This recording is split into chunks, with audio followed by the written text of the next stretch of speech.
For me, Assassin's Creed is essentially a long epic story of a guy in the prison going in a machine called the Animus, and he's going to relive the life of his ancestors. In Assassin's Creed 2, we follow Desmond, who's going to live the life of Ezio Auditore da Firenze. The meaning of Ezio's name, in following with the tradition established by the first Assassin's Creed, is that Ezio means eagle. Eagle, or the flying one. Its origins come from Greece. He's a young noble from Florence at the beginning of the game. He's studying to follow in his father's footsteps. His father, as far as we know, is a banker. As a rich boy in Florence, he doesn't really see the hardships of the peasants and other poor people.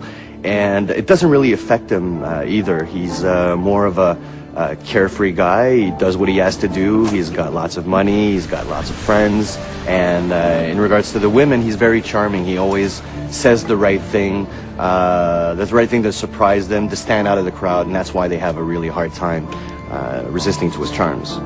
Ezio is a typical Italian nobleman in many ways. He's a fiery, violent, proud personality. He's terribly proud of his family. He deals with noble people and with peasants in a very polite and courteous way, even if he's about to stick a hidden blade in your skull, right? He has a very strange talent that his father is aware of, which is the eagle vision from the first game. Nobody really knows how come he has that, but we sort of find out in the game.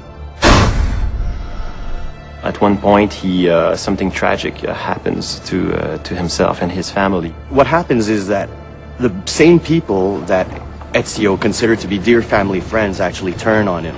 People that are very close to him are taken from him, and becoming an assassin and acquiring those skills will give him the abilities necessary to exact revenge.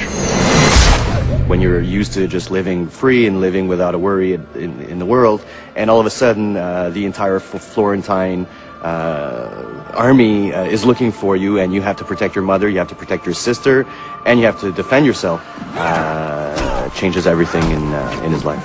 So going from this life of la dolce vita, in Italy, it will have to become this guy who needs to kill in order to survive.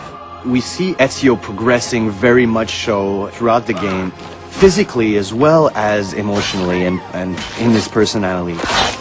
As a player, you will go just like the main character, and the same will be at first just like you and I, and then will become this badass main character. Before he just wants vengeance, but later on he wants justice.